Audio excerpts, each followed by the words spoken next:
Hello, hello, hello, hello.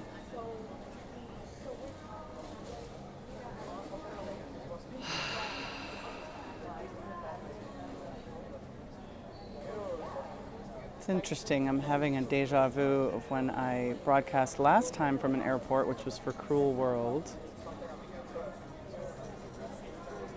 Trying to figure out the best layout here. And I wish that I could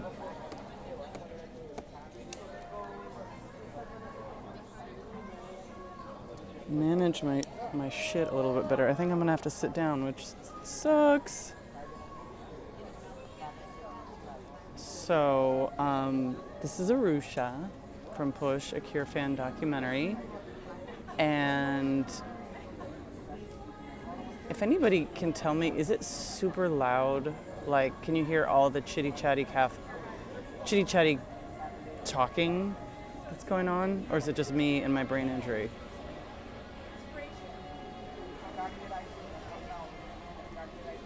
Oh my God, it's so loud. It's so fucking loud. I think I have to see if I can move somewhere else. People aren't yapping. I mean, I know I'm yapping. But what I have to talk about is much more important, right? All individuals must maintain control of their personal property, including carry-on bags Okay. and check bags. Let's see. Avoid transporting items without their knowledge. All right. So I am traveling from New York City to Portland, Oregon, which is a 6.5 hour flight. Which is crazy. It's insane. That is as long as it takes to get from New York to London. Maybe on the way back it's a little bit longer, but why am I doing this? Why am I going to Portland? I'll tell you why. Because when tickets were on sale and I was locked out, and Robert did the experiment with Portland and made it general sales to the public, I was able to score 6th row. Isn't that crazy? So for all the other ticket sales, I was totally locked out in the beginning. And like many of us, I've been able to get tickets since and so on, but it has been so incredibly difficult, and I can't emphasize enough how hard this tour has been for people. So I had to make a decision. I got 6th row in Portland, and I was like, okay, well, I guess I'm gonna go. I'm gonna visit a friend, and then I got the fever to do Seattle, even though I don't have tickets yet. But the other interesting thing that I wanted to bring up for history and history's sake is how every Cure show on this tour, except for maybe New Orleans, was sold out within like 72 hours or something, or maybe Montreal. But what's interesting is that the amount of tickets that go back up onto the Ticketmaster site within 24 to 48 hours of the gig is pretty interesting. Like today, if anybody wanted to go to Portland, you could get 5th row. I mean, I just saw tickets popping up left and right. But I mean, I don't know who's watching this, but has it not, like, there's two sides to this American leg.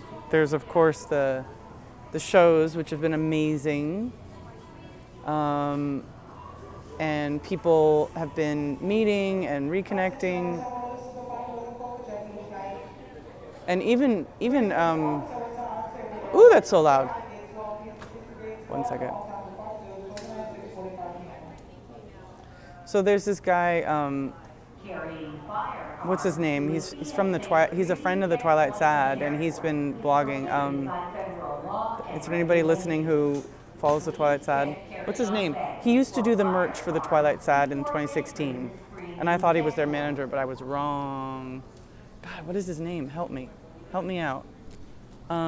Anyway, JLP Fast is what he goes by on the socials, and he's been saying what a gift it's been to follow the tour, which I think is great. And of course, James always says that too. And some of the Cure roadies say that too. So it's a privilege to be able to do this to any degree whatsoever. And thanks again to the Cure for making it that much easier for us. But the other side of it, in America right now, 2023, is the whole Ticketmaster debacle.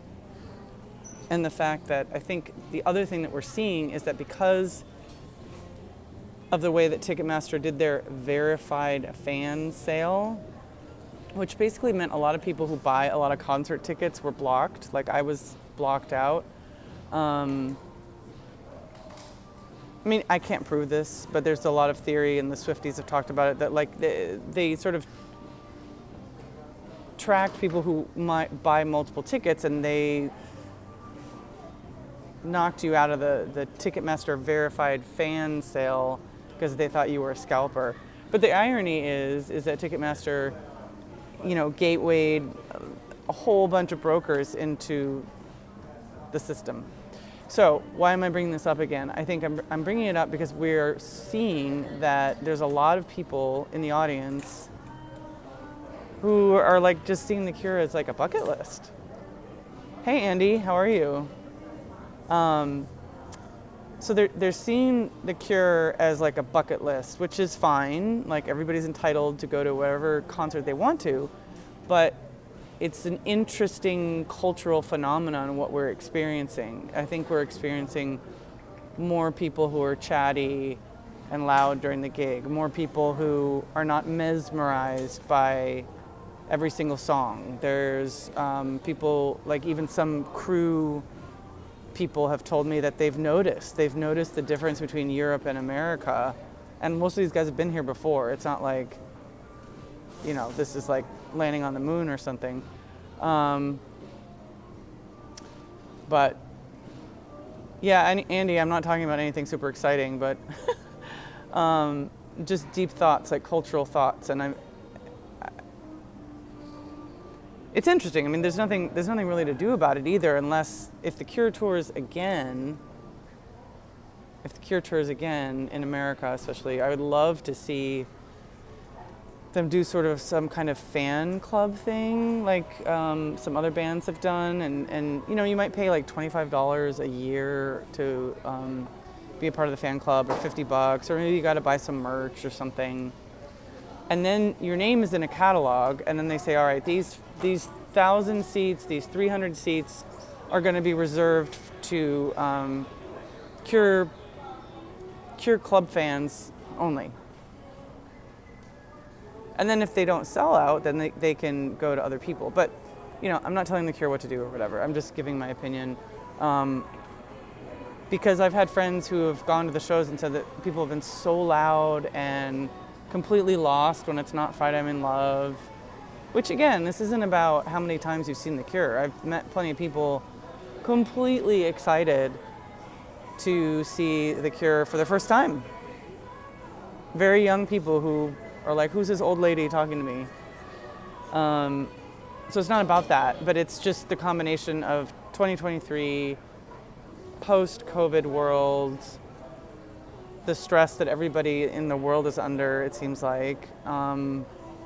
But then this weird like bucket hat bro phenomenon that's been going on. So I don't know if anyone wants to write to me or tell me your experiences. Tonight might be interesting because it was general sale. Actually, Shoreline last night was general sale too. So that's interesting. I wonder if there was a difference between the crowd between Shoreline 1 and added Shoreline. I know a lot of people I did hear from people who ended up getting scalper tickets, which sucks. And does anybody feel like, did they really give back $7,000 from the scalpers? I don't know, maybe. The only bit of good news is that I do think that the more vocal we are as a fan community in saying, buy the tickets from Ticketmaster, or go with a friend or whatever, and Ticketmaster directly instead of the secondary sites, like bringing to awareness that you can still buy tickets even the day of the show is gonna combat the brokers and scalpers from selling on their secondary markets. Vivid Seats, Drew's tickets, tickets on sale, they all have cure tickets. And it's disgusting because they're still they're listed for like $1,000. So what else? Last night we heard, I didn't hear it, but there was a lot of new songs. It was the first concert on the tour where there were 30 songs played instead of 29, which is amazing. I think they played Closed Down and 100 Years. You know, so it's just so great. This band is so fucking great. And I've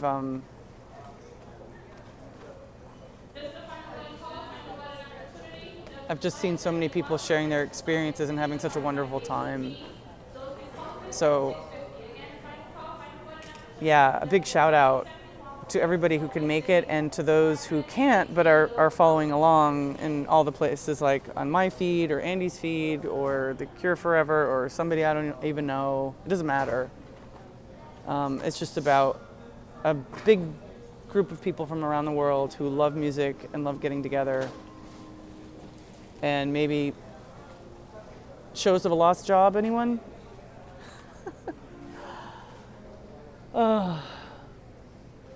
So my flight, again, is 6.5 hours. I'm not looking forward to it. What do I do? Is anyone out there afraid of travel? Afraid of flying? Oh, the other thing I wanted to bring up is I feel like I've heard a lot of people say that Robert looked at them or is looking at me or singing to me in this tour, which I think is interesting. And I wonder if that's a product of maybe Robert Smith is making more facial contact with people, more eye contact. Maybe he's looking at the audience.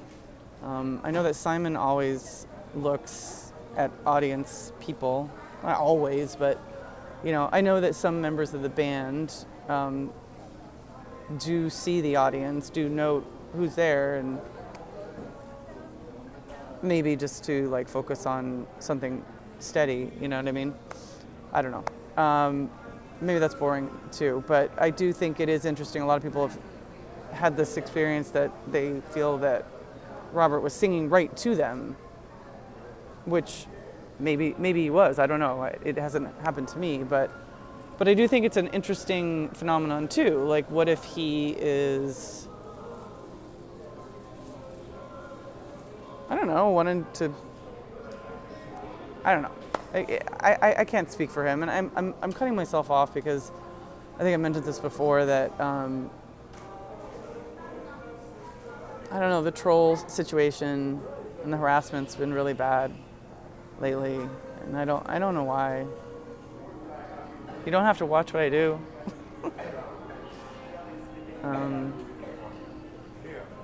You know. So I'm gonna sign off and go stare at my gate and put on my mask because I still wear a mask. And I want to say safe travels to anyone who's going home, going to shows. Everyone's coughing and freaking out. And to those of you who are having withdrawals, I know a lot of people just did the California run. Just take it easy, man. Count your blessings, hug your family, hug your pets. But yeah, wouldn't it be so great if we could all just follow the Cure forever and ever and ever? All right, I'm gonna go. Peace out. Be kind while there's still time, and I'll see you tomorrow, hopefully, from Portland. And I'll bring you